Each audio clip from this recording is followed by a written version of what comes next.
Auriez-vous juste la gentillesse de vous présenter, je vous prie? Oui, je suis Florian Mianguila, je suis ancien conseiller spécial du gouvernement Pasteur Ntoumi.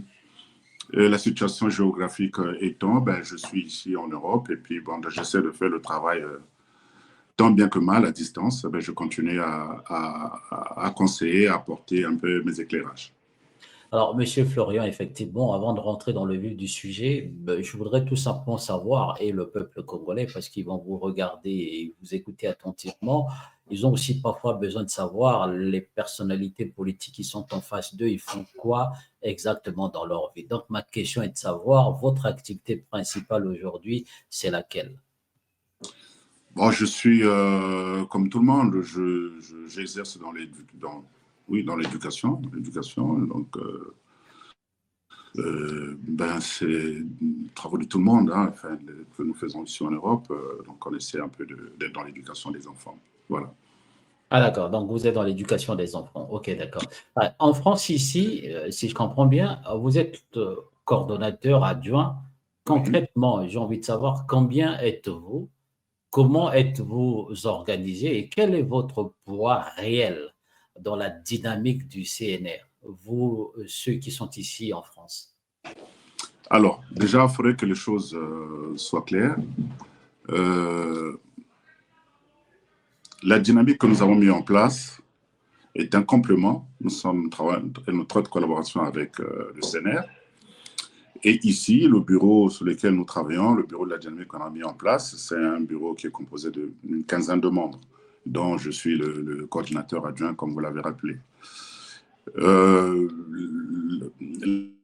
plateforme que nous avons mis en place est en train de s'élargir. Effectivement, tous les jours, nous enregistrons des adhésions, ce qui fait plaisir. Et là, on constate, on voit même l'engouement de cette plateforme qu'on a mis en place. On voit l'engouement des Congolais, de cette soif de changement. Et nous en sommes ravis. Et ceci nous donne encore un peu plus de tonus pour aller un peu au-delà, pour aller un peu plus, pour avoir encore plus de punch, de faire le travail que nous sommes en train de faire. Alors, la candidature de Pasteur Ntoumi, candidature de rupture, ou si vous me permettez, je dirais comme ce que j'entends un peu par-ci, par-là, candidature d'accompagnement. Candidature de rupture, candidature de rupture et rupture véritable. Nous ne pouvons pas nous situer dans une candidature d'accompagnement. D'ailleurs, ce n'est pas l'objet du CNR ni de cette plateforme que nous avons en place. Nous sommes partis d'un constat simple de cette désolation dont les Congolais aujourd'hui souffrent, de cet état de fait, de cette faillite généralisée du pouvoir de Brazzaville. Et cet état de Congolais qui sont devenus dans une situation de quasi-mendicité. Et donc ça, c'est le réveil justement de ces jeunes qui ont eu l'idée de demander au président du CNR de se lever une fois, après avoir accompagné la plupart des leaders de l'opposition dans le passé, et que cette fois-ci, s'ils pouvaient récupérer le flambeau et puis mener cette bataille. Et donc c'est ça qui a fait, c'est ça qui fait que nous sommes mis debout et puis que nous sommes ensemble. Et je vous Alors, rappellerai si que je nous... comprends bien, excusez-moi, vous venez de parler des jeunes. Est-ce que c'est des jeunes qui ont demandé effectivement au pasteur Ntoumi d'être candidat à l'élection présidentielle? Les jeunes l'ont sollicité. Je pense que lui-même aussi, il est tenté de mûrir la réflexion. Il est tenté de mûrir la réflexion. Donc, si vous voulez, les jeunes ont boosté un peu, ils ont un peu boosté sa réflexion. Il était en train de mûrir. Et quand les jeunes l'ont sollicité, il y a trouvé, enfin, l'occasion faisant le larron, il y a trouvé, c'est une bonne chose, de se lancer justement. Parce que je vous rappelais qu'il est président d'un parti politique. Il a aussi été élu dans la circonscription de Mayama. Il a été conseiller général.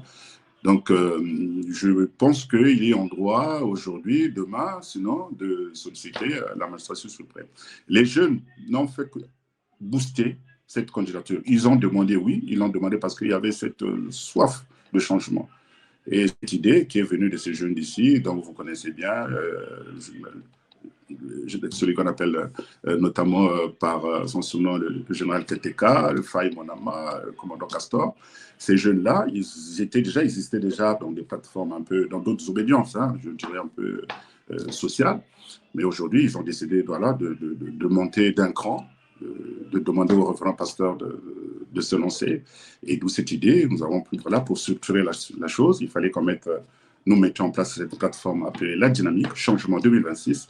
Et c'est cette plateforme qui est en train de booster justement cette campagne du président Ntoumi. Alors, effectivement, donc vous parlez des jeunes, si je comprends bien, et combien même si lui pensait, mais c'est des jeunes qui l'ont poussé effectivement aujourd'hui à être candidat à l'élection présidentielle de 2026. Ma question est simple et claire et nette, comme on dit. Est-ce que vous pouvez nous dire, parce que je n'ai pas vu ou peut-être que ça m'a échappé, que votre candidat, le pasteur Ntoumi, a parlé déjà à la population, bien sûr, au peuple congolais solennellement, en disant devant la population qu'il est candidat effectivement à l'élection présidentielle.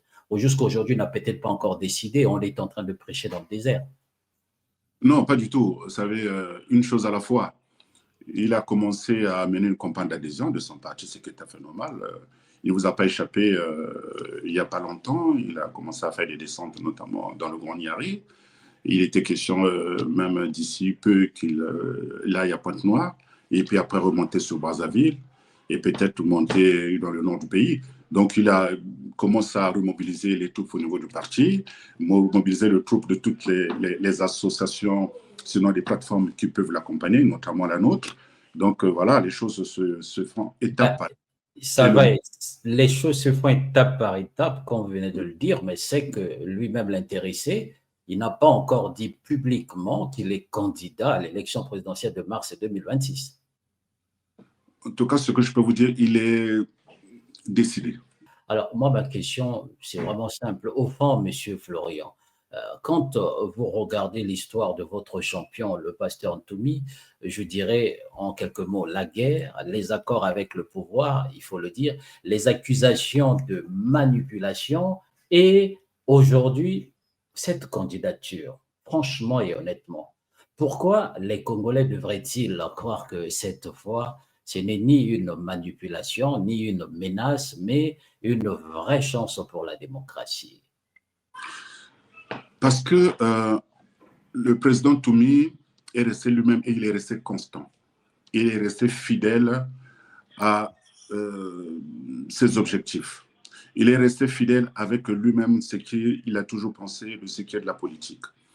J'aimerais aussi vous rappeler que de tous les candidats qui se sont opposés au président sortant, Denis Sassou Nguesso, des dernières années, il a toujours soutenu ces candidats. Donc, il s'est toujours positionné en tant que parti, en tant que membre de l'opposition. Et ça, c'est une constante qui ne l'a jamais quitté. Et ça, je pense que vous pouvez vérifier par tout moyen. Vous voyez qu'il a toujours été dans l'opposition. Et aujourd'hui, plusieurs candidats muselés et d'autres emprisonnés, qui ne sont dans une incapacité, je dirais, physique de le faire. Et je pense qu'il est de bonne loi que lui, cette fois-ci, prenne ce flambeau. Et j'espère que ceux à qui il a donné son accord, son soutien hier, viendront cette fois-ci se mettre de son côté pour qu'ensemble, nous puissions gagner cette bataille. En tout cas, il est le candidat, j'ai envie de dire, intègre. Il n'a jamais baigné dans des scandales que vous connaissez du pays. Il n'a jamais baigné dans cette sécurité que vous connaissez dans le pays. Il n'a jamais baigné dans le chaos que nous, le Congolais, vivent. Mais aujourd'hui, je pense que ce qu'il est en train de faire, nous flottons dans le pool, et ce qu'il a toujours fait, ceci est à son crédit. Ce que je voulais savoir, et ce que le peuple a envie de savoir, d'ailleurs, je crois que vous avez remarqué que les personnalités politiques de l'opposition que lui, il a soutenues, quasiment tous, ils ont perdu l'élection présidentielle. Qu'est-ce qui fait que cette fois-ci, lui, en tant que candidat, il va gagner ces élections? Bon, les autres avaient perdu les élections présidentielles. Peut-être les circonstances de l'époque, peut-être ne le permettaient pas, je ne sais pas. Et vous savez que ces candidatures, sinon ces élections-là, vous connaissez dans les manières, les circonstances lesquelles ces élections ont été organisées. Et cette fois-ci, nous osons croire que les élections où la compétition se fera dans la transparence la plus totale et qu'elles seront libres. Et que les candidats... Donc, vous croyez que le pouvoir en place, vous croyez que le pouvoir en place va organiser les élections librement? Vous croyez que cette fois-ci, les choses vont changer? Vous le croyez vraiment? J'allais en venir, mais j'aimerais vous rappeler aussi que les élections passées, M. Sassou, candidat sortant, les avait perdues. les chiffres exacts reconnus officiellement, il y avait 2 finalistes qui étaient le général Moukoko et le défunt président Guy Brice Parfait-Kolela. Voilà les vainqueurs de ces élections. Vous voyez, nous sommes des Bantous. Je pense que la décence même aurait voulu que, constatant le décès d'un des compétiteurs, je pense que ces élections-là auraient dû être tachées de nullité. M. Sassou aurait dû même les reporter. Franchement, de cette décence-là, ça leur a manqué et ça montre bien à quel type de pouvoir nous avons affaire. Donc, Alors, mais vous venez de donner un exemple là-dessus. Hein. Battu par un disparu, avec les conditions avec lesquelles vous savez qu'il a organisé l'élection. Donc, l'espoir est prévenu. Nous pensons que, nous ferons en sorte que les conditions, cette fois-ci, soient meilleures. Et je suis convaincu que nous gagnerons cette élection. Et j'aimerais vous rappeler que M. Sassou Nguesso n'a jamais gagné une élection présidentielle. Et ça, je pense que tous les Congolais le savent. Mais cette fois-ci, je pense que nous ferons en sorte que la victoire des Congolais, la victoire du gouvernement Pasteur Stomy ne nous soit pas volée. En tout cas, nous y serons attentifs. Oui, mais et vous venez de dire nous sommes des Bantous. Je ne sais pas d'ailleurs pourquoi tu as dit ça, mais j'ai juste envie de savoir quelque chose. Effectivement, vous venez de dire également que le président en place, M. Sassou, n'a jamais gagné les élections présidentielles. D'abord, vous avez donné des exemples, mais c'est que le paradoxe, ce qui est bizarre, ce qui est un peu incompréhensible dans ces histoires-là, c'est que M. Sassou est toujours chef de l'État aujourd'hui. C'est lui qui représente le Congo, que ce soit à l'intérieur ou à l'extérieur. Maintenant, puisqu'il n'a jamais gagné les élections, puisqu'il est question qu'en 2026, là, donc au mois de mars, il y aura des élections, il reste quelques mois, il faut dire les choses comme il se doit. Pensez-vous que cette fois-ci, M. Sassou, qui n'a jamais gagné les élections, il va le perdre face à Antoumi? Vous savez, la meilleure façon que M. Sassou puisse gagner l'élection, c'est le boycott. Si les Congolais ou l'opposition se mettent à boycotter, ça sera un boulevard pour M. Sassou. Ce serait peut-être les premières élections qui gagneraient peut-être, j'ai envie de dire, librement. Mais tirant les leçons du passé, nous avons vu les erreurs des frères des aînés, de ce qu'ils ont fait dans le passé. Et en tirant les leçons du passé, je pense que nous nous y préparons mieux et nous savons, nous appellerons tout le monde. Vous parlez des erreurs, c'est quoi les erreurs que vous avez vues? Comment? Vous parlez des erreurs. C'est quoi les erreurs que vous avez vues des anciens, ceux qui étaient des candidats et pas les moindres de l'opposition? C'est de vouloir parfois accepter l'inacceptable. Vous savez, lorsque vous avez gagné l'élection, il faut savoir le dire que vous avez gagné. Lorsque l'adversaire a perdu, il faut savoir dire aussi qu'il a perdu.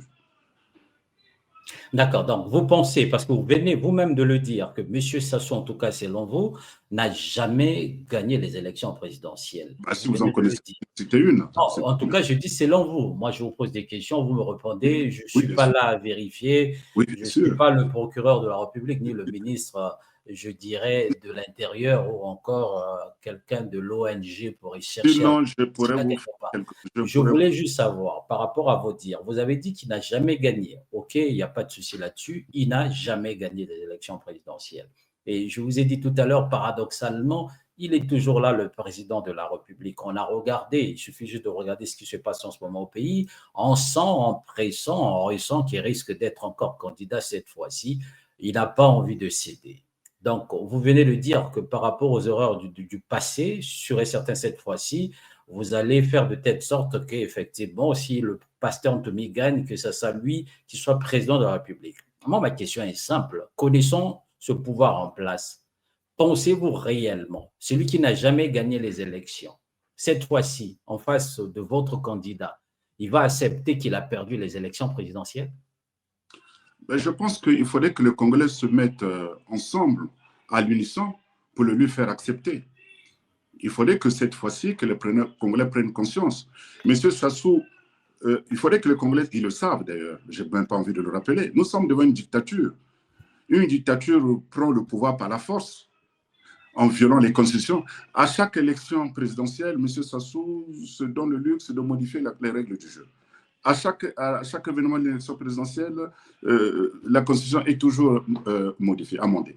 Donc, il faudrait que cette fois-ci, que les Congolais disent stop à ces coups d'État constitutionnels à répétition. Il faudrait maintenant qu'on en arrive à en arrêter. Vous le savez aussi très bien qu'en tant qu'acteur politique, pour que le Congolais, le peuple lambda puisse dire stop effectivement aux magouilles qui peuvent se passer pendant les élections présidentielles. Il le faut, il le suffit également que les acteurs politiques de l'opposition, pas les moindres, par exemple, là, vous parlez, puisqu'on est là pour parler de Ntoumi, puissent effectivement faire leur travail, c'est-à-dire d'aller convaincre ce peuple-là, d'aller parler à ce peuple-là. Au jour d'aujourd'hui, à quoi 4 mois, 5 mois de l'élection présidentielle? Peut-être pas. Vous pensez qu'avec ce peuple et avec ce qu'on est en train de voir en ce moment au pays, le peuple-là demain, si le président de la République actuelle, après les élections, c'est-à-dire du mois de mars 2026, il proclamait avec son ministre de l'Intérieur qu'il a gagné des élections, vous pensez réellement que ce peuple qu'on est en train de voir là en ce moment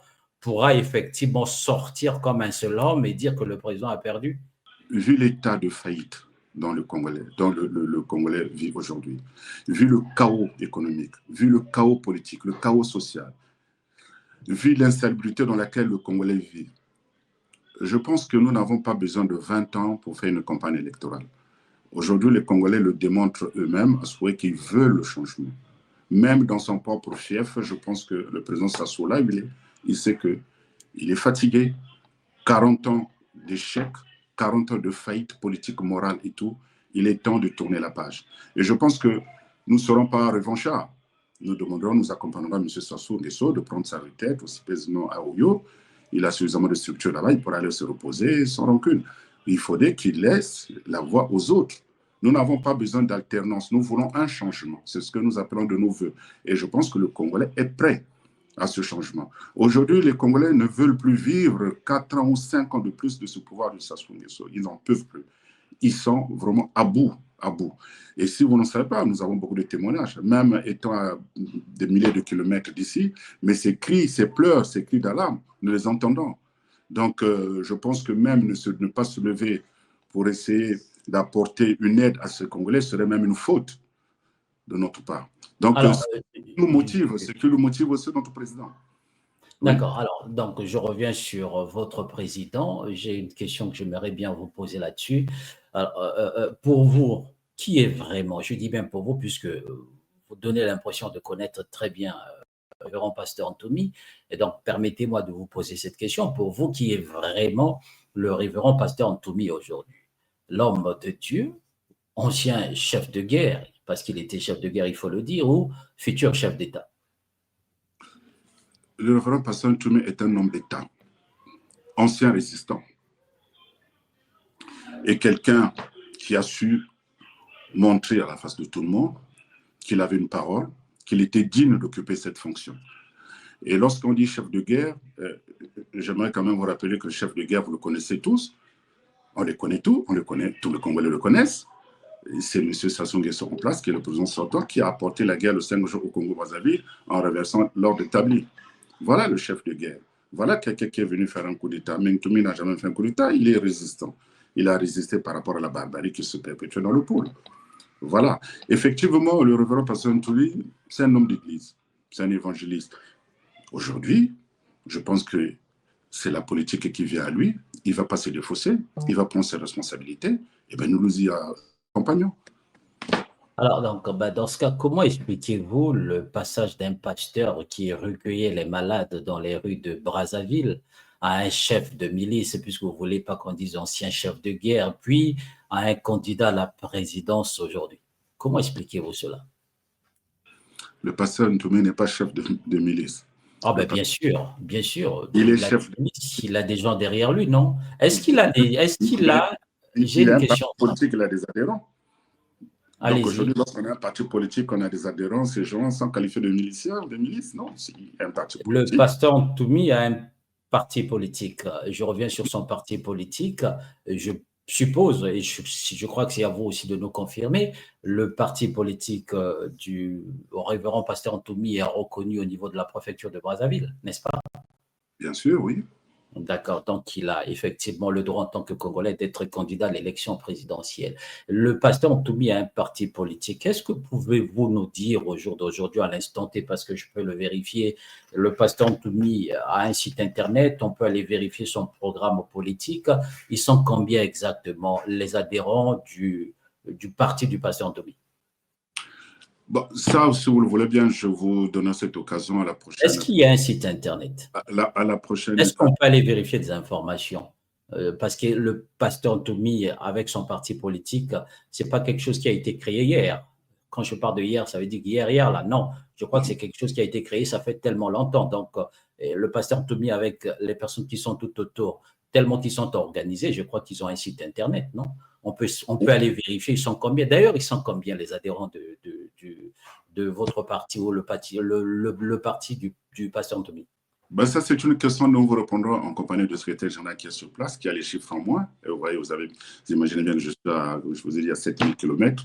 Donc, vous représentez quand même le pasteur Ntoumi. Ce n'est pas le fait que vous soyez à 7000 km que vous ne pouvez pas connaître les nombres des adhérents de votre parti. Vous êtes quand même le représentant, le coordonnateur adjoint, si j'ose le dire. Donc, vous parlez même avec le pasteur Ntoumi, vous connaissez sûr et certain qu'il y a un site Internet où vous êtes en contact avec d'autres adhérents. Donc, donnez-nous tout simplement le site Internet. Si ça existe, on va aller vérifier. Et puis, on veut juste savoir, il y a combien d'adhérents exactement à peu près dans toute la population congolaise, par exemple. Vous savez que le pasteur Ntoumi, c'est l'une des personnalités politiques qui souffre ou qui subit beaucoup de boycotts au niveau du pays. Donc aujourd'hui, lorsqu'ils avaient commencé à mettre en place le CNTS, ceci a été piraté. Donc nous sommes en train de revoir de telle manière sécuriser, de telle sorte qu'un site… Qu'est-ce qui a été piraté? Qu'est-ce qui a été piraté? Maintenant, ce que je voulais… Oui, tous ces comptes sociaux ont été piratés. Maintenant, ces comptes sociaux, vous parlez des comptes sociaux, vous parlez de quoi en fait? Qu'est-ce qui a été piraté? Aujourd'hui. Qu'est-ce qui a été piraté? Répondez à la question. Qu'est-ce qui a été piraté? Il y a eu des comptes Facebook qui ont été piratés. Il y a eu beaucoup de comptes qui ont été mis en place du Sénat. Avoir le compte de Pasteur Ntoumi, avoir un compte de Pasteur Ntoumi, que ça soit, excusez-moi, permettez-moi s'il vous plaît, avoir le compte ou le Pasteur Ntoumi, s'il a un compte personnel qui a été piraté, on peut comprendre. Mais moi, je parle du parti de Pasteur Ntoumi. Ça n'a rien à voir avec l'homme. Est-ce que l'organisation, le parti de Pasteur Ntoumi, avec les gens, je suppose qu'il y a des cadres dans ce parti, il y a des intellectuels dans ce parti. Donc, est-ce que ce parti, depuis que ça existe, est-ce qu'il y a effectivement des plateformes comme un site Internet, comme un compte WhatsApp, comme un compte TikTok aujourd'hui, ou encore comme un compte Meta aujourd'hui, on peut aller vérifier. On voit qu'il y a des activités du pasteur Ntoumi lorsqu'il se déplace, les activités du parti, effectivement. Est-ce que ça existe au jour d'aujourd'hui? Lui qui va être candidat à la présidence de la République. Je serais franchement étonné de savoir que vous serez la seule personne qui n'ait pas eu accès aux activités dont mène le pasteur Ntoumi. Le problème, ce n'est pas d'avoir accès aux activités, je comprends. Le problème, c'est d'avoir les sites officiels. Au jour d'aujourd'hui, on peut arriver à trouver des vidéos de pasteur Ntoumi ça et là parce qu'il y a des personnes qui filment avec leur téléphone portable. Je parle d'un parti politique bien structuré, bien organisé. Et effectivement, lorsqu'un parti est bien structuré, bien organisé, il y a des plateformes. Ils ont leur plateforme. Hormis les plateformes des personnes ou des individuels, ils ont leur plateforme à eux. Vous voyez ce que je veux dire? Il doit avoir peut-être un site Internet. À défaut d'un site Internet, il y a peut-être une page, je dirais, Meta ou encore WhatsApp ou encore un compte TikTok où on va stocker les informations du parti. C'est ça ce que je suis en train de demander. Est-ce que vous en avez? J'ai dit tout à l'heure que c'est une des personnes qui souffre, enfin, qui a souffert, qui continue de souffrir de piratage. J'ai envie de vous dire, vous savez, les partis politiques au Congo sont souvent associés à leur président. Et le parti du révérend Pasteur Ntoumi, je n'y échappe pas à cette règle. Donc aujourd'hui, lorsqu'un compte du président est ouvert, c'est carrément ouvert au nom du parti.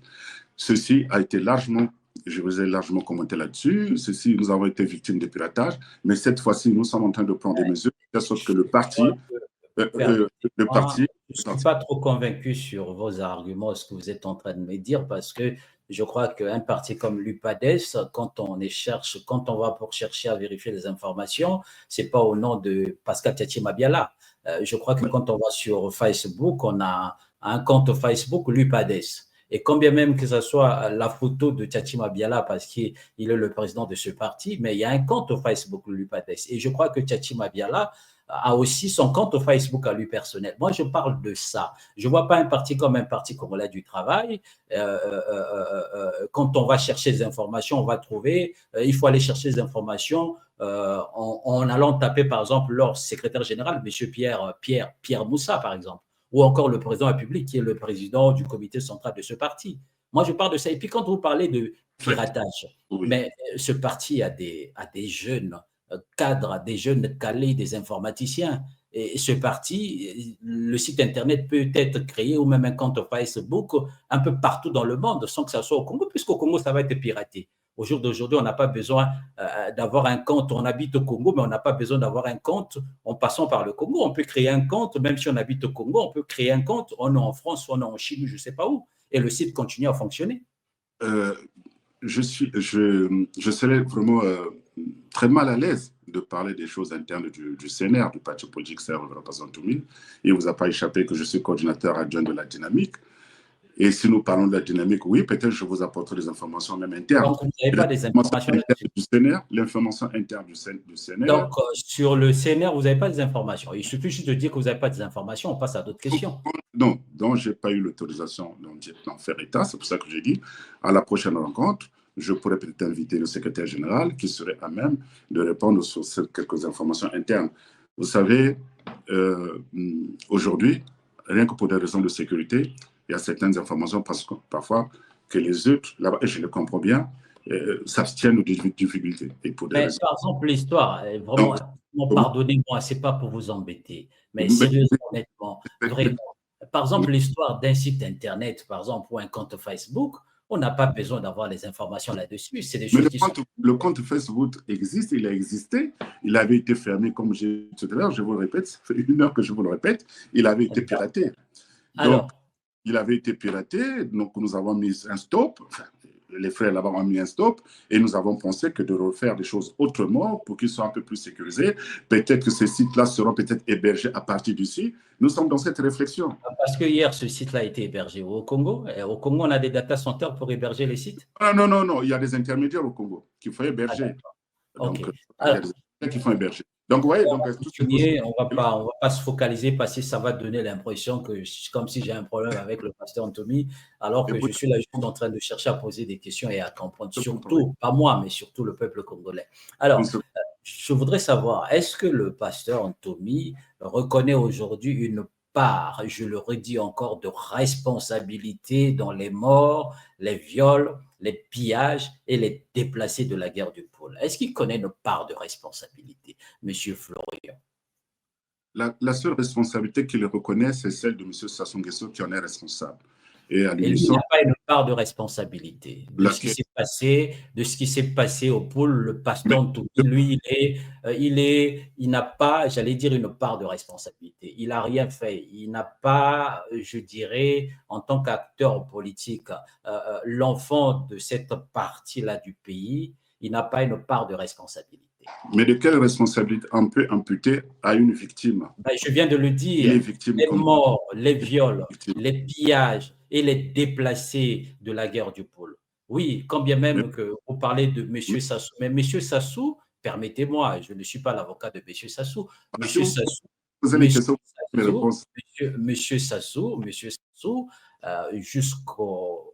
jusqu'aujourd'hui, à ce que je sache, il est président de la République. Il représente la République du Congo. Monsieur Ntoumi, il représente quoi? Il représente qui? Ce que j'allais dire. Monsieur Sassou représente la République du Congo. Monsieur Sassou, il a des institutions. Monsieur Sassou, effectivement, il bafoue à longueur de journée. Justement, tout à l'heure, on vient de le dire, dès lors que le peuple congolais sait que M. Sassou, il est en train de bafouer, de ne pas respecter les institutions, effectivement, c'est au peuple, c'est ce que vous venez de dire tout à l'heure, si j'ai bien compris, de le faire dégager. Mais dès lors que le peuple ne le fait pas dégager, il est toujours là. Donc, il représente l'État congolais. M. Ntoumi, il représente qui? M. Ntoumi représente le peuple. Il représente le peuple bantou qui est martyrisé. Il représente le peuple congolais qui souffre aujourd'hui. Il représente la société civile aujourd'hui qui est dans un état lamentable. Il représente les papas, les mamans et des enfants orphelins aujourd'hui qui ont tout perdu. Il représente tous ces déplacés, tous ces sans-abri, tous ceux qui vivent le martyre, qui vivent la dictature féroce de M. Sassou Nguesso. Il est le garant. Effectivement. Donc, Il est voilà ce que Voilà. Monsieur Ntoumi représente tout ce monde-là, vous avez tout à fait raison. Et moi, ma question, je reviens là-dessus. Est-ce que monsieur Ntoumi n'a pas une part, je dis bien et je pèse mes mots, de responsabilité dans les morts, les viols, les pillages et les déplacés de la guerre du pôle? Il n'a pas vraiment une part de responsabilité. Je vous réponds. Il n'avait pas des milices derrière lui. Il n'avait pas des gens qui avaient des armes derrière lui, Vous puisqu'il vous est en train de se défendre contre ce pouvoir en place. En je- partant au pôle, il n'y a je- pas eu effectivement le pouvoir en place à tuer. Là, on le J'aimerais et le le pasteur Toumi n'a pas tué. vrai responsable, je vais vous répondre. Il s'est Mais il n'y a dénoncé. pas d'histoire de vrai responsable Je- dans cette histoire. Il y a une Est-ce que je... histoire où on est-ce- partage les parts de responsabilité. ok. Le président de la République et l'État congolais ont une grande part de responsabilité parce qu'ils ont bombardé le pôle. J'ai Ça, du mal à faire un mot parce que le président de la République lui-même s'est dénoncé, pas plus tard oui. qu'un jour lors de l'inauguration d'un lycée. Il a dit que je suis responsable de tout ce qui se passe dans le pays. Je suis responsable de tout ce qui s'est passé dans le pôle. Je n'ai pas entendu dire de lui, de dire que voilà, et j'avais pour complice M. Ntoumi, ou j'avais demandé à ce que Ntoumi m'accompagne dans cette basse besoin. Il ne l'a jamais dit. Il a dit qu'il était le seul responsable. Et vous voulez aller en chercher d'autres, alors qu'il s'est dénoncé lui-même qu'il est seul responsable. Oui, mais le président de la République, Lunaire, encore je une fois, pensais que Ntoumi, on soit associé à quelque titre que ce soit, alors que le vrai coupable, le vrai responsable, lui-même s'est dénoncé, il l'a dit devant le peuple. alors, le président de la République, encore une fois, je le dis, je ne suis pas son avocat, il est responsable, il a dit, il est le président de la République, c'est au peuple congolais un jour, puisqu'on sait qu'il est responsable. Et Oui, si demain il n'était plus au pouvoir, puisqu'en ce moment il a le pouvoir, c'est au peuple congolais, c'est à des dirigeants qui vont venir de voir qu'est-ce qu'ils vont faire de lui. Maintenant, je reviens, puisque le président il a l'habitude d'assumer, il a assumé à la fin de la conférence nationale avec bien, très bien comme cette il a phrase fait. j'assume et il continue à assumer jusqu'à Et aujourd'hui. comme il a Moi, assumé, je laisse le président à ben, côté. Je j'espère que les parle Congolais s'en de souviendront. l'homme politique. Je parle de Ntoumi. Je parle du révérend pasteur Ntoumi, qui est l'homme de Nous Dieu, qui est en même temps un parlons homme des politique. fautes, pas des Est-ce fautes. que selon vous, monsieur pasteur, le monsieur, j'allais dire plutôt le pasteur Ntoumi, n'a pas vraiment une part de responsabilité dans les morts, les viols, les pillages et les déplacés de la guerre du Mais qui pôle? a pillé? Qui a pillé quoi? Qui a pillé qui? Il n'y a pas eu de C'est la viol. milice. C'est la milice. Monsieur, les miliciens, si je peux me permettre à parler ici, ceux qui Oui, de étaient la avec, oui, qu'on a ceux qui étaient mis, avec qui Tommy, pillait le pôle, sont oui. partis dans le pôle. Ils n'ont pas fait des pillages, ils n'ont pas violé. Vous voulez le dire là, ils n'ont rien fait. Le ministère de la DGSP? La DGSP, on connaît. Oui. Oui, Alors, mais je ne parle pas de la DGSP, je parle des miliciens ils ont, qui ont accompagné le pasteur Antoumi. Monsieur Espérance, vous imaginez bien que, avec tout le moyen que le pouvoir a, avec tout l'argent du pays qu'ils ont pillé, avec tout ce qu'ils ont, avec cette dictature qui est féroce, vous imaginez bien que s'il y avait une seule famille qui aurait subi les sévices de M. Ntoumi, il ne serait pas traduit en justice, ce monsieur-là, aujourd'hui? Il a un casier judiciaire vierge. Je vous ai rappelé tout à l'heure, il fut élu en tant que conseiller départemental dans le district de Mayama. Bah, vous Il a connaissez occupé très une bien, fonction en tant que permettez-moi, député. vous connaissez Et donc, très bien vous ce imaginez pays. que ce monsieur, Il y a le beaucoup parti qui a ont même des été. casiers judiciaires Et vierges. vous Il y en imaginez a bien que d'autres qui ont même volé l'argent de l'État. ce monsieur, Ils ont des casiers judiciaires vierges. Hein. comment? Je dis, vous connaissez très bien ce pays qui est la République du Congo. Il y en a beaucoup qui ont les sangs, j'allais dire le sang dans les mains, qui ont Oui, volé, qui ont tué, qui ont gaspillé ce pays, mais mais, ils ont des casiers judiciaires oui, mais vierges. ceux qui font partie de cette dictature, de cette petite famille qui a pris le pays en otage, mais Ntoumi est en rien en partenaire avec eux. Donc, je pense qu'aujourd'hui, si quelqu'un devait être poursuivi pour quelques actes que ce soit délictueux, je pense qu'il en serait le premier. Et j'aimerais vous rappeler que vous savez que de tout ce qui se fait, de toute la guerre qui est menée contre lui, en réalité, le procès qu'on fait à Ntoumi, ce n'est pas le procès de Ntoumi. C'est le délit de sale gueule. Voilà Ntoumi qui est candidat, il ne devrait pas. Il y a des gens qu'on a appelés des professionnels de la politique, que eux ils sont peut-être censés. Je pense que si Ntoumi s'était rangé derrière un autre candidat, d'ailleurs ceux à qui il s'était rangé, ils trouvaient bien beaucoup de sympathie à ce monsieur. Aujourd'hui, qui se lève, là, ça n'y va pas. C'est ce que je dis. Alors, Je voudrais quand même revenir sur une autre question là-dessus, parce que quand on Oui, parle de Toumi, effectivement, c'est passionné, c'est passionnant, et on a envie vraiment de chercher à creuser, à comprendre beaucoup de choses. Mais je euh, comprends. on est dans un pays, la République du Congo, malgré que ceux qui nous dirigent ou encore ceux qui sont là-bas sur place n'ont pas trop tendance à respecter la loi comme il se doit. Mais on sait quand même qu'on est dans une république, là où il y a la loi, là où il y a des règles, et là où on doit respecter les règles quand il le faut et lorsqu'il le faut. Ma question est simple. Monsieur Ntoumi, aujourd'hui, comme vous venez de le dire, s'est replié. Il est dans le pool, il est en train de vaguer à ses occupations tranquillement, il ne dérange personne, mais il a des gardes-corps, il a des gens tout autour de lui avec des armes. Effectivement, lui, en tant qu'une personnalité publique, en tant qu'une, comme tout Congolais lambda, il a des gens qui le gardent avec des armes dans une république correcte, normale. Vous pensez que c'est normal? Dans une république, dans toutes les républiques, lorsqu'il y a des situations de guerre, Mais est-ce qu'en ce moment, il y a des situations de guerre? Et je dis, est-ce que vous pensez que c'est normal au jour d'aujourd'hui? Puisque M. Ntoumou vient de le dire, il vague à ses occupations, il n'est pas menacé au jour si d'aujourd'hui. vous, si vous On ne me n'a pas laissez, envoyé encore des militaires pour aller le pourchasser là-bas. Il vague tranquillement à ses occupations, d'ailleurs depuis un moment. si vous ne me laissez pas répondre, ça serait très difficile que je Allez, réponde ce allez, que. Voilà. permettez-moi. Vous savez que dans tous les pays du monde, là où il y a eu des situations de guerre, et qu'il n'y a jamais eu de vainqueur ni de vaincu, il y a ce qu'on appelle des cessations des hostilités. Et ce qui fut fait dans le pays. M. Sassou a mené la première guerre, je l'ai rappelé tout à l'heure, en 97. Il a mené la deuxième guerre en 98, et en 2002, en 2003, et la toute dernière qu'on a connue en 2016. Et à chaque fois, il n'a jamais gagné ces guerres. Bon, je ne sais pas, je peux appeler ça ces guerres. Il y a toujours eu des cessations des hostilités. Et à chaque fois qu'on a signé ces accords, ces cessations des hostilités, il y a eu des accords qui ont été mis en place.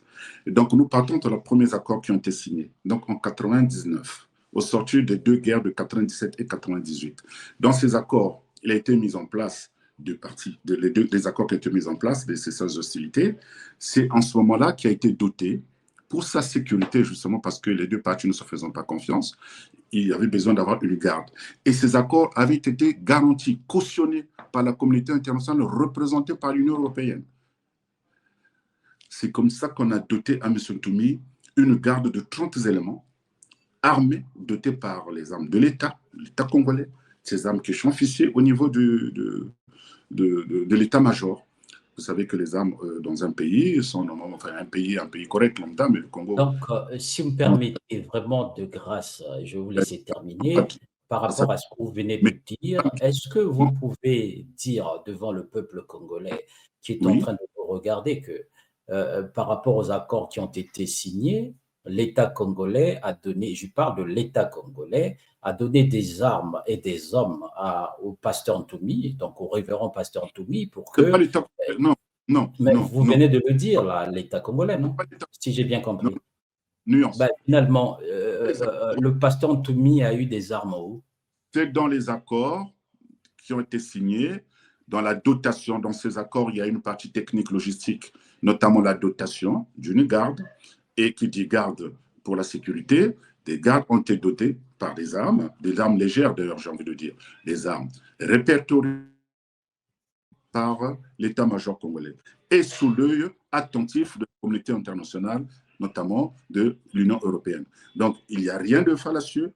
Tout a été public, clair et net. Donc aujourd'hui, quand vous voyez le révérend pasteur se déplacer, c'est avec cette garde dont il a été doté, dont il a hérité par la Mais garantie. cette garde qui est derrière le pasteur Ntoumi, effectivement, comme vous venez de le dire, cette garde, effectivement, si je comprends bien, selon ce que vous êtes en train d'expliquer, a été dotée par qui? Par l'État congolais ou par la communauté internationale?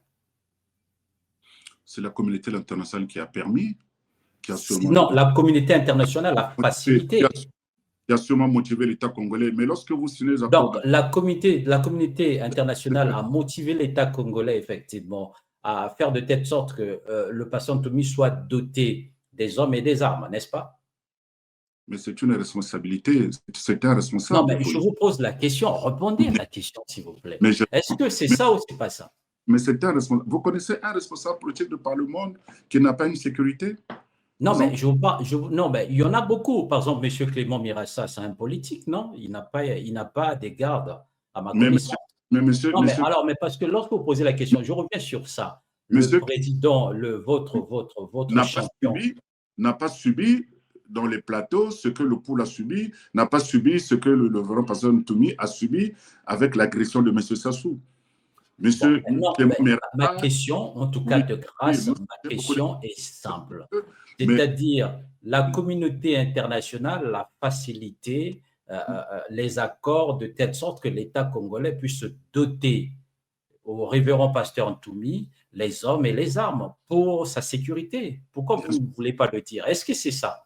mais c'est exactement ce que je vous dis. Donc, ce qui veut dire que Dans les actes, les personnes qui sont avec le révérend pasteur Ntoumi, qui assurent la sécurité du révérend pasteur Ntoumi, sont effectivement les Congolais, que le peuple congolais, j'allais dire les Congolais que l'État congolais a envoyé, qui a doté effectivement auprès du pasteur Ntoumi pour que ces Congolais-là puissent assurer la sécurité du pasteur Ntoumi, n'est-ce pas?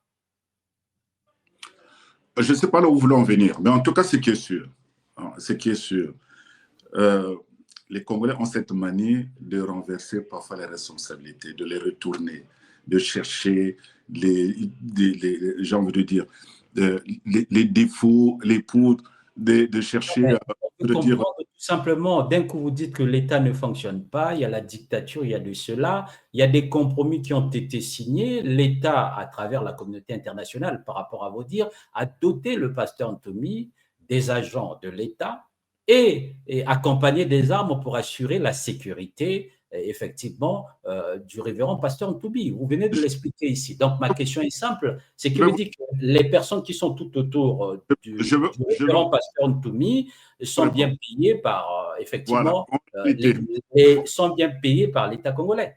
oui, je vous réponds. En réalité, qu'est-ce qui s'est passé? Lorsque les accords de paix ont été signés, lorsque les accords de cessation des hostilités ont été faits par les deux parties, nous avons demandé, le pasteur Ntoumi avait demandé de l'époque, qu'il y ait une force d'interposition. Ce que le gouvernement congolais avait refusé de l'époque. Parce que lui, il refusait d'avoir une garde dotée d'armes. Il avait demandé que la communauté internationale puisse mettre en place une force d'interposition. Ce que nous avons demandé. Et ce que le pouvoir congolais de Brazzaville avait refusé. Et le compromis, c'était lequel? En disant, voilà, si besoin, il sera doté d'une arme, d'une garde, pardon, excusez-moi, désolé du lapsus, il sera doté d'une garde, et cette garde sera bien armée, donc l'État fournissait notamment quelques armes, je dis bien légères, pour sa sécurité.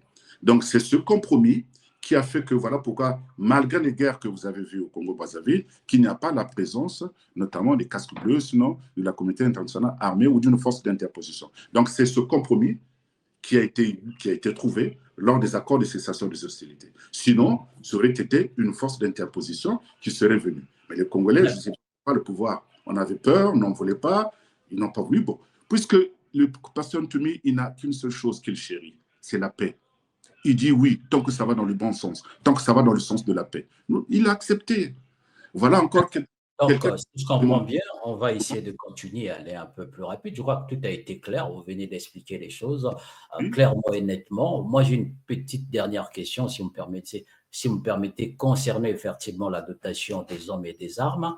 Je voudrais savoir, et je voudrais que vous regardez effectivement le téléspectateur droit dans les yeux, mais en ne faisant pas comme Cahuzac, parce que Cahuzac avait menti, mais j'espère que en vous regardant, vous avez l'habitude de dire la vérité et dire la vérité devant le peuple congolais que les gens qui, au jour d'aujourd'hui, qui gardent, qui assurent la sécurité, je dirais, du révérend pasteur Ntoumi, sont bien payés par l'État congolais. Oui ou non? Ça va de soi parce que ces gens, ces hommes, ce sont des militaires. Ce sont des policiers, des Donc, militaires. ils sont payés par l'État congolais. Ce sont des fonctionnaires. Ils sont payés par l'État congolais. Détachement. Répondez à Donc, la question. lorsque vous avez un détachement, si vous le prenez en votre compte, ça devient une milice privée. Il reste, il reste des agents à la disposition de l'État, mais qui ont été détachés pour une mission donnée, une mission définie. Ça devient une milice privée. Ce côté-là, je ne savais pas. Ça devient une milice privée. Mais lorsque vous récupérez des gens à votre compte, Des comme... agents de l'État. Non, Lorsque c'est l'État, en plus, c'est l'État qui vous dote de ces agents-là, ces agents-là basculent en milice privée. C'est ça ce que vous voulez dire? Sous contrôle de l'État, justement, c'est ce qui se passe. Mais eux, ils ont été détachés de leurs fonctions, des ministères desquels ils dépendaient, pour justement assurer cette Mais ils font partie de la force publique, non, ces gens-là? Ils sont tous des agents de l'État ou pas? Mais puisque nous sommes ce sont des agents républicains. Donc, ils sont des agents de l'État, ils ont des matricules, ils sont des agents de l'État, ils sont payés par l'État congolais. Ils sont en détachement. Mais bien sûr, ils sont immatriculés. Ils sont en détachement. Bon, vous parlez même des armes légères. Ces armes légères sont bien. Il y a une traçabilité. Ils sont bien tracés. Vous allez. On va pas s'éterniser sur ça. Parce mais bien sûr. Mais bien sûr. On va continuer rapidement. En tout cas, j'aimerais que les Congolais le comprennent. Tout ceci a été fait sous l'œil bien avisé, je répète encore, de la communauté internationale, lors des accords de cessation des hostilités. S'il y avait un vainqueur, s'il y avait même un vaincu, je pense qu'aujourd'hui, la question ne se poserait pas. C'est quand il n'y a pas de vainqueur de vaincu, on trouve un compromis, une ligne médiane. Donc, le compromis a été trouvé, c'est ce qui s'est passé, et cela, ça date. Maintenant, j'ai une question là-dessus. Le compromis ne nous a jamais satisfait. Le compromis nous a satisfait, nous avons accepté le principe de l'accord de paix. Et je signale que même au début, lorsqu'il signait des accords de paix, il y avait des préalables. À l'époque, nous avons des exilés comme le président sortant Lissouba, il y avait le premier ministre Bernard Kolela, dont le reverend exigeait le retour comme principe, comme préalable aux accords. On a vu d'autres qui se sont effectivement retournés à Brazzaville. Voilà, donc ils ne sont plus avec nous, en tout cas, paix à leurs âmes, comme on dit. Dans cette soif de paix, dans ce souci de paix, qu'il a concédé pas mal de choses en disant que bon, voilà, pour l'instant, nous signons une paix, nous acceptons la paix, mais nous espérons que les accords signés, que ceci soit respecté. Et d'ailleurs, je profite aussi de vous rappeler que ces accords, si aujourd'hui les gens se lamentent qu'il y a encore une garde, mais c'était une commission ad hoc qui avait été mise en place. Mais aujourd'hui, cette commission ad hoc n'y trouve pas fin. Pourquoi? Mais parce que les accords signés n'ont jamais été respectés jusqu'à aujourd'hui. Et j'étais même surpris. Ma question est simple. Ça vous justifie. Est-ce que vraiment, on va essayer de continuer, sinon on ne va pas s'en sortir. Est-ce que, au jour d'aujourd'hui, le pasteur Ntoumi, qui est probablement candidat à l'élection présidentielle de mars 2026, est-ce qu'au jour d'aujourd'hui, le pasteur Ntoumi est menacé par le pouvoir en place? Vous savez, la menace au Congo-Brazzaville est permanente. Hein. Non, mais je vous pose la question. Je parle du pasteur Ntoumi qui a des gardes par rapport aux accords. Je n'en disconviens pas. Non, mais je parle de lui en tant qu'acteur politique et peut-être demain, il sera président de la République. Au jour d'aujourd'hui, vous venez de parler des accords. On s'est éternisé là-dessus. Je peux comprendre. Vous cherchez à justifier quelque chose qui est peut-être justifiable, à tort ou à raison. Il n'y a pas de souci là-dessus. Moi, ma question est de savoir, au jour d'aujourd'hui, on a vu sur les réseaux sociaux pasteur Ntoumi se déplacer librement et rentrer chez lui librement. Ma question est de savoir, est-ce qu'au jour d'aujourd'hui, le révérend pasteur Ntoumi est menacé par le pouvoir en place? À quel titre? Moi, je n'ai jamais dit qu'il est menacé. Alors, est-ce que vous n'estimez pas, vous ne croyez pas qu'il est peut-être temps de remettre les armes qu'il a? Lesquelles? Les armes qu'il a, puisqu'il a encore des armes. Vous venez de le dire ici, non? J'ai l'impression comme si vous oubliez les choses. Mais non, en fait, c'est vous qui ne voulez pas comprendre. Lorsque les accords ont été signés, mais il y a eu des engagements. Il y a eu des engagements croisés, notamment les derniers accords de paix qu'on a signés, qui datent du 17 mars 2003. Et qu'est-ce qui a été dit dans ces accords? Qui devait mettre en place une commission ad hoc de paix. Une commission ad hoc qui devait mettre en place de paix, c'est-à-dire qu'elle devait être chargée du DDR, de ce plan du fameux DDR que vous avez entendu, qui n'a jamais commencé, qui n'a jamais fait le moindre début d'exécution. Donc, il a fallu que le révérend pasteur Ntoumi que nous pensons qu'il se prononce candidat, qu'aujourd'hui, qu'on commence à, dans la va-vite, commencer à essayer de nommer certaines personnes pour justement exécuter ces accords de DER, qui n'ont jamais été exécutés depuis 2003, donc à plus de 23 ans que ces accords n'ont jamais été exécutés. Mais vous voyez que si ces accords avaient été exécutés, mais au bout du bout, je pense que ceci, on n'en parlerait plus, aurait pris fin. Parce que dans ces accords, dans un engagement plus, dans ces accords, des engagements, pris fin, s'il vous plaît.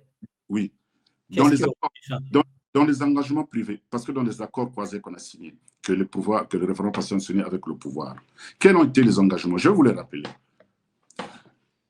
Le référendum passé avait pour engagement de faciliter la libre circulation des biens et des personnes dans tout le département de Pour, en tout cas dans le sud du pays. Et c'est ce qui fut fait. Aujourd'hui, les gens peuvent aller librement, aller dans le Pour, traverser, aller jusqu'à Pointe-Noire sans souffrir d'aucune contrainte, sinon que quelques barrages, notamment de l'armée que vous connaissez. En contrepartie, quels sont les engagements du gouvernement? La réinsertion de jeunes, qui n'a jamais été effective. La réintégration de ceux qui étaient dans l'armée, qui ont fui la guerre, qui se sont retrouvés du côté du revenant, qui n'a jamais fait ce qui se fait toujours entendre.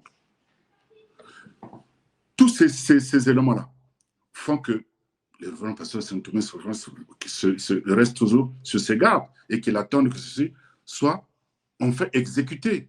Mais c'est derrière nous tout ça. Aujourd'hui, l'actualité, c'est l'élection présidentielle. Et je pense que si le gouvernement avait... S'il reste toujours sur ses gardes, ça veut dire qu'il pense qu'il est menacé quelque part, non? Oui, mais le président, vous avez entendu ce que le président... Le pouvoir en place ne respecte pas les consignes. Il dit une chose, il fait autre chose. Le pasteur Ntoumi, il est sûr et certain candidat à l'élection présidentielle. Il a des gardes, il a des gens tout autour de lui, oui. OK, qui ont des armes. Je parle plus fin si les accords avaient été respectés. Je voudrais quand même continuer effectivement notre émission. J'ai une question que je souhaiterais vous poser, d'ailleurs que je vous demande aussi de me répondre avec beaucoup de franchise. Comment peut-on demander, je dis bien, comment peut-on demander le vote de tout un peuple quand, pour beaucoup, je dis bien pour beaucoup, votre champion reste associé à la peur, disons-le, et au traumatisme du pôle. Je dis reste associé, je n'ai pas dit qu'il est responsable, reste associé, je pèse mes mots. En fait, c'est cette étiquette qu'on veut bien lui coller. Donc, ils sont en train d'apeurer les gens. Ils ont sémé dans la tête des Congolais une image négative de Laurent Pasteur. Mais nous sommes là pour justement essayer de corriger ces contre-vérités. Donc aujourd'hui, le peuple est en train de voir que, contrairement à ce que les gens disent, que le révérend pasteur Ntoumi n'a rien à voir avec ce qui a été ou des intentions que lui sont prêtées. Ces gens-là, je l'ai rappelé tout à l'heure, ils étaient bien contents de les avoir avec eux. Ils ont soutenu des candidats qui étaient dans l'opposition, dont le révérend a été aussi le soutien. Ils n'avaient rien dit, ils étaient bien contents, mais aujourd'hui, il faut qu'ils prennent conscience. Il faut que les Congolais comprennent.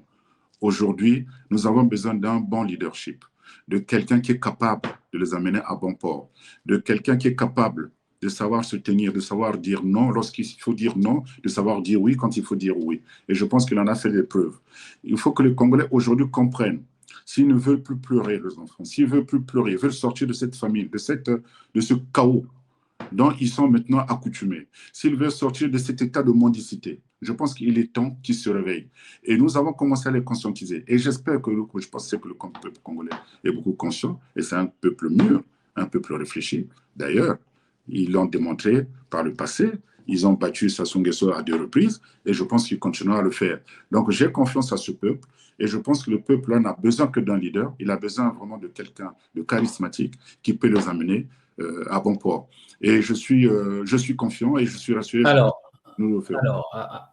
on va essayer d'aller un peu plus rapide, si vous me permettez, parce qu'on va commencer à aller doucement vers la fin de notre émission. Monsieur Florian, on va être pragmatique, surtout vous le politicien. Donc, essayez d'être direct avec moi sans essayer, vous en plus avec l'habitude d'un professeur, toujours chercher à vouloir expliquer quelque chose pour chercher à convaincre je ne sais pas qui. Alors, ma question est simple et nette là-dessus. Le CNR est très identifié, je dis bien très identifié au pôle. Comment comptez-vous convaincre un électeur du Nord, du Centre ou de l'Ouest de voter pour Ntoumi? C'est quoi, permettez-moi de vous le dire et honnêtement, votre stratégie? La stratégie, c'est que les gens, le peuple du Nord, doivent comprendre que c'est des Congolais. Et leurs frères du Sud, leurs frères du Sud souffrent au même titre qu'eux. Au départ, naïvement, je pensais que le pôle était une des régions les plus sinistrées, mais malheureusement, on se rend compte que c'est tout le Congo qui est sinistré. Nous avons un combat commun, nous avons un défi commun à relever. Et c'est pour ça que j'en appelle à ce peuple du Nord. Mais l'ingéna est Sabango Boye. Bisotu, tozaba Congolais, tozaba Ndeko. Tozaba ennemi na bisote. Batoba Kosibino et Belé. Ah, ceux qui me conseillent que kuna bokomona passé. Ils doivent se rappeler que le Mokonziali Bosso, il y a le Congo-Brazzaville, c'était un prélat, l'abbé Fulbert Youlou. Il a travaillé avec les frères du Nord. C'est cette réconciliation-là que nous voulons, de demain. Et j'aimerais aussi dire de quelques leaders d'opposition du Nord qui se joignent à nous, faisons chemin ensemble pour que nous puissions apporter une réconciliation véritable. Notre souhait, c'est celui-là, ça a toujours été le souhait de Reverend Pasteur Ntoumi. Le Congolais doit se réconcilier avec lui-même. C'est notre ambition. C'est la première des choses que nous mettons en place. Alors, ma question est de savoir, et je vais être direct avec vous, au jour d'aujourd'hui, vous le savez comme moi, que 80% des Congolais pensent que le Congo est en déclin, car l'écrasante majorité des Congolais souffrent de la baisse du pouvoir d'achat. Dans beaucoup de familles, les besoins vitaux, c'est-à-dire se loger, se vêtir, se nourrir et s'éduquer, ne sont plus, voire presque plus assurés convenablement. La situation de crise se fait sentir dans nos marchés. La scolarité de nos enfants, je dirais, est compromise. Quelles sont les 3 mesures concrètes que le révérend pasteur Ntoumi propose pour sortir le pôle et le pays entier de la pauvreté et du chômage? 3 seulement. Là, je ne parle pas du programme, mais de 3, puisque vous êtes proche du pasteur Ntoumi. Dans le programme économique que nous vous présenterons bientôt, les premières mesures phares, une des premières mesures phares, c'est déjà de faire en sorte de sortir notre économie de l'informel. Aujourd'hui, l'économie congolaise est tentée d'intermédier par cette économie parallèle qui est informelle.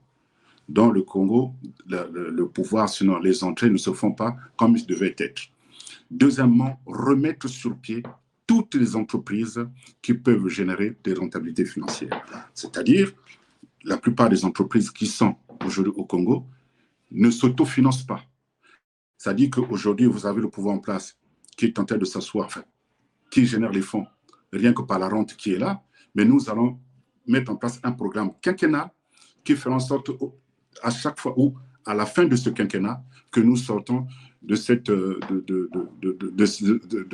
emprisonnier, d'être prisonnier justement de cette rente financière, de telle sorte que tout le secteur économique de notre pays s'autofinance et que ceci puisse régénérer d'autres sources ou d'autres entrées. Donc, il y a des viviers économiques qui sont tentés d'étudier. Nous avons des frères économistes qui sont tentés de plancher là-dessus. Et je pense que le monde veut nous dire. Autre élément, parce que nous ne pouvons pas parler de développement économique sans la paix. La réconciliation nationale est très importante à ses yeux.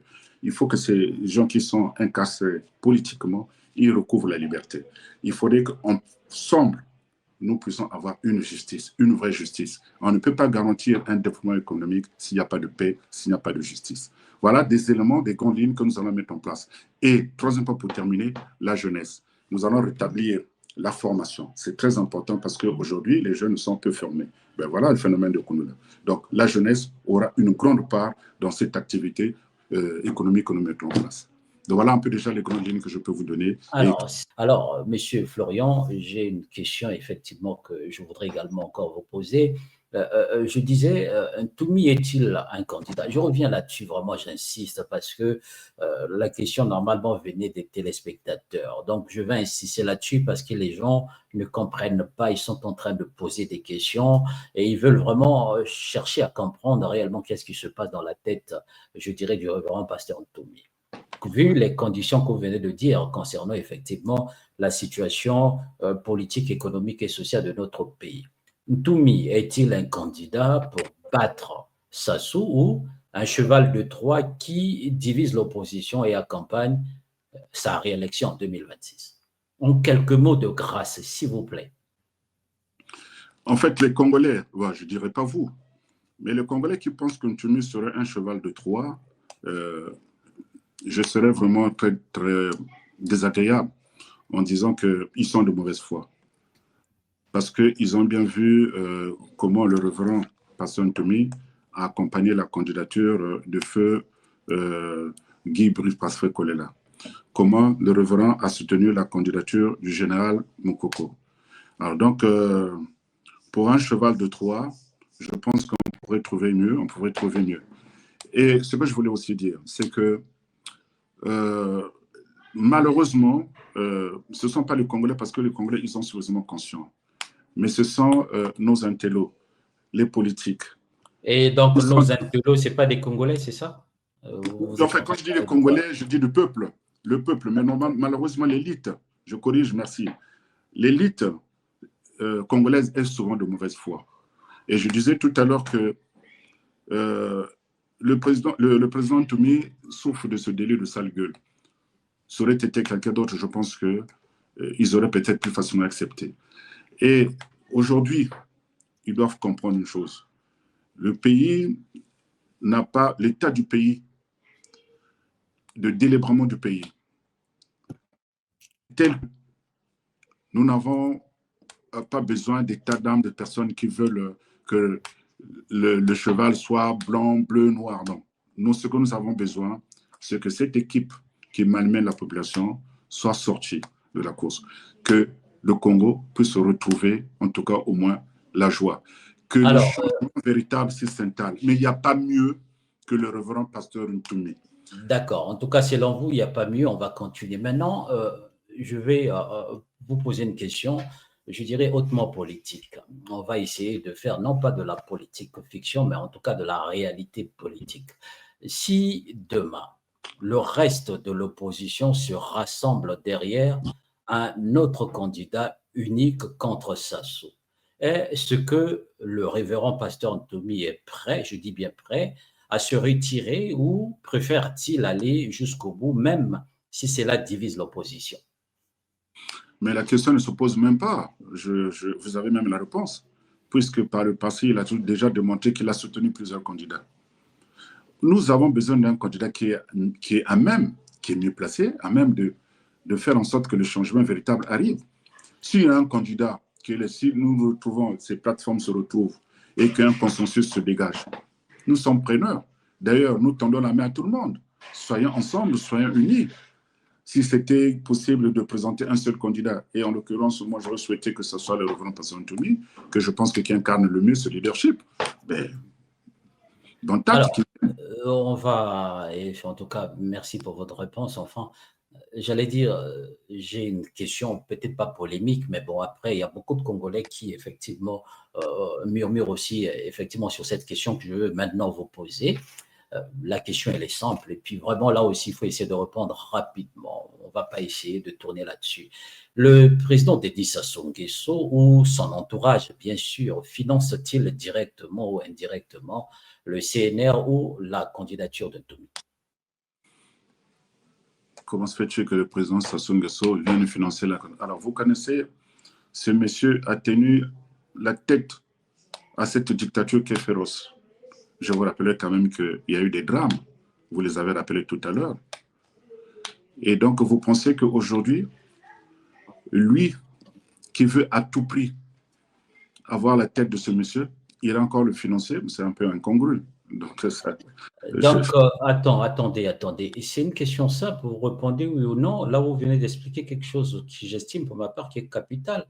Vous venez de dire, vous pensez que le président Dédi Sassou Nguesso, qui, en tout cas, je vais vous paraphraser, cherche la tête de Ntumi, qui va avoir la tête de Ntumi, peut encore le financer. Si vous parlez comme ça, enfin, je suis peut-être pas, j'ai pas la science infuse, ni encore, je ne sème pas tout vent, mais un Congolais lambda peut comprendre que le président de la République continue à chercher la tête de Ntumi, ce qui veut dire qu'au jour d'aujourd'hui, Ntumi est toujours menacé. Il l'a cherché par le passé, j'espère qu'il a changé d'avis. Non, mais vous venez de dire, donc ça veut dire que Ntumi est toujours menacé. J'espère qu'il a changé d'avis de ce que nous avons vu. Non, mais répondez. Ntoumi, le pasteur Ntoumi est toujours menacé. Mais Est-ce avec, que, bon, je reformule la avec tout question. le dispositif. Est-ce que le président de la République, M. Denis Sassou Nguesso, cherche toujours à avoir la tête du révérend pasteur Ntoumi? Mais il y a ce sentiment d'insécurité avec tout le déploiement de l'armée qu'il y a dans le pôle, et c'est à se poser des questions. Donc voilà pourquoi on parle de cet état d'insécurité et que je pense qu'il a changé d'avis. Je reformule en lingala. Est-ce que Tata Mokonzi Oazo dirige Mboko maintenant? Si sikoyo nakati ya ba plan na ye alukaka kaka motu ya Ntoumi. Est-ce que azolukaka kaka Ntoumi il faut akwea? Biso tokoboya yango mokolo na kolongola ba militaire na oyo atina na le pôle. Na mboka to ya le Congo, la zone où il y a une concentration forte, il y a militaire, c'est dans le pôle. Pour quelle raison? Florian, nous sommes arrivés au terme de notre émission. J'ai 2 ou 3 questions qui me restent à vous poser sous forme de questionnaire et vous allez vraiment répondre sans chercher à argumenter là-dessus. Mais avant d'arriver à ça, permettez-moi de vous poser une question en lingala. Toyoki, c'est peut-être des rumeurs ou pas, mais en tout cas, il y a des vidéos, des audios qui circulent sur les réseaux sociaux.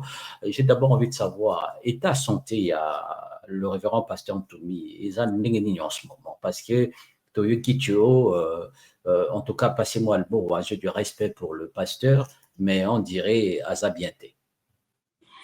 Non, le pasteur Ntoumi se porte comme un charme. Azada Santenae Malamu, si ma lobby basolola qui na faille, ça je peux le dire. Bala ko sona faille, ala ko tuna ko tuba nouvelle Mosala Tozosala, Toyebisiye que Mosala Ezosala Mamalamu, il était content, a encouragé Bisoto continuer ko sala. Azo compter sur Biso, donc Mosala Ezosalama, a lobby que to bosanape baningate, il faut vraiment to se fatiguer, il faut to bengape baninga mosusu des autres contrées, bayaka ezali kambo ya biso nyoso. Mais alors, ba vidéo ou ba audio toyoki na mwana, ebite soki po yoki yango na réseaux sociaux yo bo ndenge ezala kaka toyoki tio le révérend pasteur Ntoumi alongoli bilamba kuna bakangi quelque part. Est-ce qu'ils allaient à solo ou ils allaient à lokuta? Le révérend pasteur Ntoumi balongoli bilamba bakangi kuna monta sola ki simalo bina fai. Ils allaient à solo ou ils allaient à lokuta? Oh, vous savez, il y a eu beaucoup de rumeurs dit sur le vent. Oh, maman naye akufaki. Oh, vous savez, beaucoup de. Alors donc, tout ça, on a quatre rumeurs caca. En tout cas, c'est juste, c'est un peu pour embellir un peu notre émission. Je reviens sur ma question. Alors, Monsieur Florian, cette fois-ci, je vais vous poser, comme je disais tout à l'heure, quelques questions et c'est à vous de répondre oui ou non par rapport aux opinions que vous donnez à votre entourage ou à des gens que je vais vous donner de nom tout à l'heure. Ma question est de savoir, pour chacun des personnalités suivantes, dites-moi si vous en avez une excellente opinion, une bonne opinion, une mauvaise opinion, une très mauvaise opinion. Je vais commencer par Fayamona. J'ai une bonne opinion, une très bonne opinion de ce monsieur, de ce garçon qui est courageux et qui aujourd'hui Pas de commentaires, s'il vous plaît, sinon on ne va pas terminer l'émission. Une très bonne Alexis Miyayuku. Une excellente opinion. Clément Mirassa. Une très bonne opinion. Pascal Tchachi Madiala. Moyen. Modeste Boukadia. Passable. Arnaud Mandiono. Je ne le connais pas personnellement, mais moyen. Vous ne le connaissez pas personnellement, mais moyen. Le président d'Edi Sassou Nguesso. Bon, je pense que vous imaginez la réponse. Non, je n'imagine rien. Moi, je ne suis pas dans votre esprit ni dans votre cerveau. Je n'ai pas envie d'employer un adjectif qui serait mal perçu, donc non. Le pasteur Ntoumi.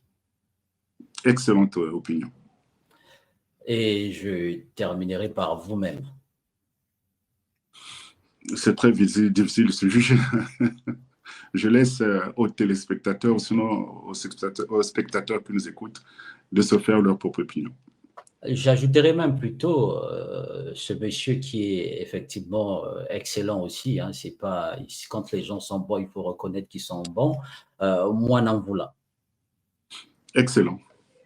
Alors, maintenant, je vais vous poser des questions sous forme des questionnaires. Et là aussi, vous allez répondre très rapidement. Monsieur Florian, quel est votre principal défaut?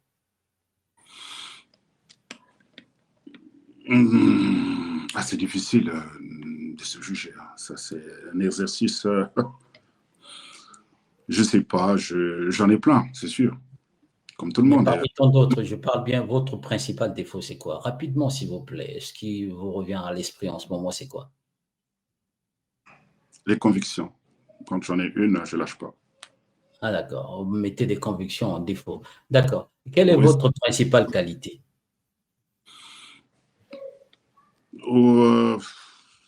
L'amour du prochain. Quels sont les défauts? Vous parlez de l'amour du prochain, mais lorsque vous parlez du président Denis Sassou Nguesso, on ne sent pas ça. Quels sont les défauts que vous ne supportez pas chez les autres? Je rappellerai que le président Denis Sassou Nguesso, j'ai dit Quels comme sont les défauts que vous ne supportez pas chez les autres? Mais vous savez, l'homme est perfectible. Hein? Donc, c'est très difficile de s'arrêter sur une qualité ou un défaut. On se perfectionne tous les jours. Rapidement, je reformule si vous voulez bien, il n'y a pas de souci. Quels sont les défauts que vous ne supportez pas chez votre cadet Fayamana? Le garçon a beaucoup de plein de qualités. Bon, les défauts, ça dit que les gens cherchent et veulent en trouver. C'est pour ça que je dis que nul n'est parfait. S'il Mais était parfait, répondez, ça se c'est pas saurait. grave. Vous avez peur, c'est ça? Non, non, mais c'est bon. Répondez, c'est quoi? Mais, Quels sont les défauts mais, que vous ne supportez mais pas? pour l'instant, je n'en. D'ailleurs, je cherche, oui, c'est difficile à trouver. Mais parce qu'il faudrait que je vous fasse plaisir, il faut que j'en trouve D'accord. un.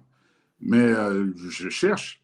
Je cherche. D'accord. Ah, Donc, mais c'est un téméraire. C'est un téméraire. C'est aussi un défaut. pour vous, il n'a pas de défaut. C'est OK, un puisque vous téméraire. n'arrivez pas à parler. Ah, C'est et un donc, j'ai téméraire. compris que depuis qu'on a commencé Non, l'émission, quand j'ai je dit vous entends, depuis c'est un qu'on a téméraire. commencé l'émission, quand J'ai je dit vous entends, c'est oui, un téméraire. j'ai C'est un compris, j'ai téméraire qui compris. peut être aussi un défaut.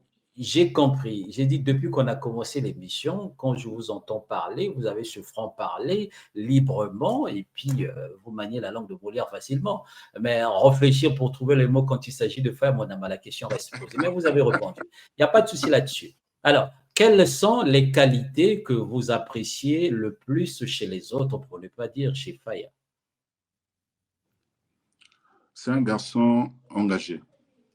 Et je pense que qui est vrai. Et là, je viens de trouver un défaut parce qu'il fallait en chercher. C'est la passion. Il est très passionné dans ce qu'il fait. Et c'est l'excès de passion. Voilà, ça peut-être aussi un défaut. Il a cet excès-là. Mais il est très passionné. Il tient toujours à cœur ce qu'il fait. Et je pense qu'il est vrai. Mais Alors, oui. si vous avez répondu, on va continuer. Je vois que quand il s'agit de faire Mounama, vous avez envie de parler, vous avez la passion, on sent quelque chose là, je ne sais pas d'ailleurs pourquoi. Alors, tout à l'heure, quand on a commencé l'émission, je vous ai posé la question de savoir qu'est-ce que vous étiez en train de faire ici en France comme métier. Donc, je vous ai demandé d'abord de vous présenter. Et je crois qu'après, vous avez essayé de dire aux téléspectateurs et à moi-même que vous êtes dans l'éducation. C'est très bien. Maintenant, la question est de savoir quelle autre profession auriez-vous aimé faire? Qui, moi? Oui. Oh, vous savez, c'est vrai que on a parfois beaucoup d'ambition, mais la profession que j'aimerais vraiment exercer, c'est d'apporter ma pierre à l'édifice pour la reconstruction du pays de demain. En tout cas, je n'ai pas un choix La perso. reconstruction du pays de demain, quoi, c'est vraiment une profession? Non, c'est ce que je dis. C'est-à-dire que je n'ai pas d'ambition particulière que voilà, il faut aller à tel endroit. Non. Là où je pourrais être utile. Là où je pourrais être utile. D'accord. Excusez-moi, autant pour moi. D'accord. Alors, quel est votre personnage historique préféré? Euh, De Gaulle, comme je parlais de l'histoire récente, même si c'est un personnage controversé, mais je pense que son abnégation, sa détermination, même lorsque tout le monde sentait que les carottes étaient cuites, il est resté déterminé, il a ramené, il a résisté et il a amené la victoire finale. D'accord. Donc, vous préférez un De Gaulle qu'un un écrivain ou un acteur politique congolais. Ok, j'ai compris. Alors, on va passer complètement directement. Laissez-moi terminer, s'il vous plaît. Vous avez déjà répondu à la question. Votre passe-temps favori, c'est quoi? Le sport. C'est le sport. J'adore le foot. C'est peut-être pas une question qui fâche, mais je vais quand même poser la question. C'est quoi l'argent pour vous? Waouh! Question très difficile. Difficile d'en détourner, mais c'est aujourd'hui obligé de faire avec, malheureusement. C'est quoi l'argent pour vous? Vous ne répondez pas à ma question. J'ai répondu, je ne sais pas. Je disais tout à l'heure, c'est une question très difficile. Alors, monsieur Florian, j'ai une dernière question, en tout cas parmi les dernières questions. J'ai juste envie de savoir, puisque c'est pour la première fois que vous êtes sur Afrique Elite TV, quel est le point positif de votre passage sur Afrique Elite TV? Je pense que c'est une très bonne émission.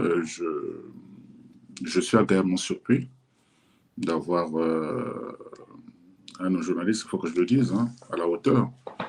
Et je me rends compte qu'il y a des talents, ce que je disais tout à l'heure, il y a des talents et qui sommeillent ici malheureusement. Eh bien, le Congo aura besoin de vous demain. Et j'ai encore espoir que demain, ce pays, quand je vois ce vivier, je garde encore espoir. Et ça me réconforte à l'idée que rien n'est perdu pour le pays. Et j'en suis heureux. Alors, bien, nous arrivons au terme de cette émission. Nous avons essayé d'aborder le plus de sujets possible avec vous. Ça n'a toujours pas été facile. C'est vrai qu'il faut le reconnaître. Alors, Monsieur Florian, une dernière question. C'est la règle d'Afrique Elite TV et c'est comme ça ici. Je vais tout simplement vous demander, en tout cas, puisque en vous écoutant parler depuis qu'on a commencé l'émission, j'ai senti, j'ai pressenti, j'ai ressenti effectivement que j'étais en face de moi quelqu'un qui était honnête, clair et qui ne mâchait pas ses mots. Et surtout que, comme dirait l'autre, qui broie, pour ne pas dire, qui maîtrise tout simplement la langue de Molière. Alors, ma question est simple. Est-ce que vous pouvez nous conjuguer le verbe mentir à la première personne du singulier au passé composé?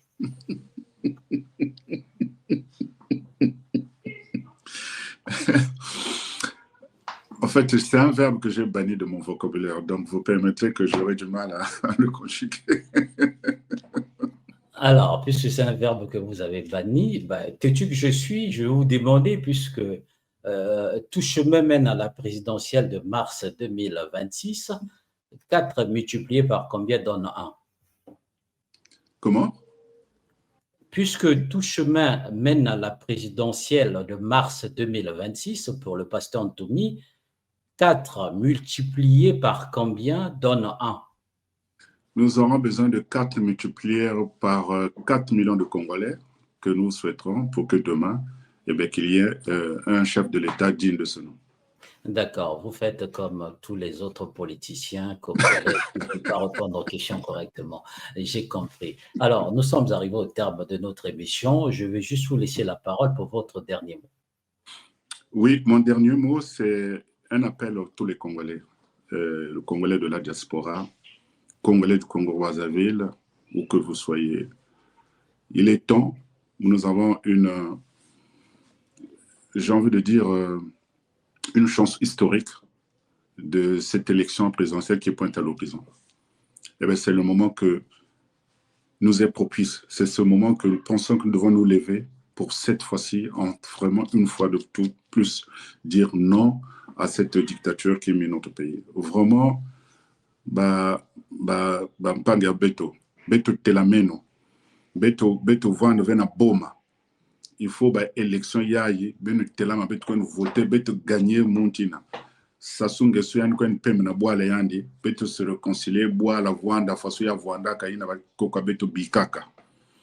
Les chers frères, tout telema, tout sangana, tout ça la réconciliation. Tozana ba frère bazana ba boloko ba bima. Tozana ba frère bazomo na pasi bazana na banzela na mboka mosika. Bazonga, totonga mboka na biso. tosala ndenge bakoko na liboso bala kosala balinga batonga mboka wana. Bato oyo baza na kimokonzi lelo, botala makambo bazosala, botala makambo sana bana bino, baza na misala te, bazomona pasi, place kokende eza te, baza na banzala. Vraiment, il est temps de saisir chance oyo. Vraiment, il y a élection et ozoya, toloba ça suffit. Il faut tout ça la changement. Il faut biso tout ba congolais tout sangana. Ndenge ba koko na biso bala ko sala lera kala. Ce que les Camerounais qui to fandi, to sali, to sololi. C'est le Congo de demain que nous voulons.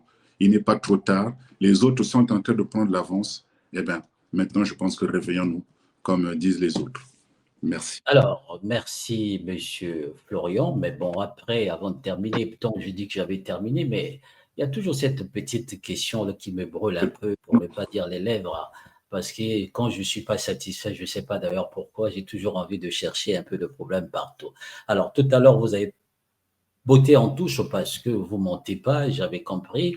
Mais est-ce que vous pouvez tout simplement, vraiment de grâce, pas pour moi, mais pour les téléspectateurs, nous conjuguer le verbe feindre à la première personne du singulier au passé composé, s'il vous plaît? Mais de même, pourquoi voulez-vous qu'on puisse feindre sur quelque chose qui est clair?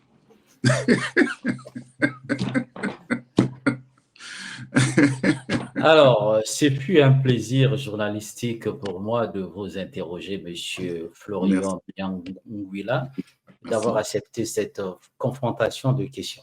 Merci à vous d'être passé. Merci vraiment, merci. Je serai toujours merci aux téléspectateurs. Effectivement, abonnez-vous pour encourager Afrique TV. Il n'y a que ça que je vous demande tout le temps. Merci et à très bientôt. Afrique TV, votre chaîne d'opinion. La télé sur le web, pas comme les autres. Ici, vous avez la parole.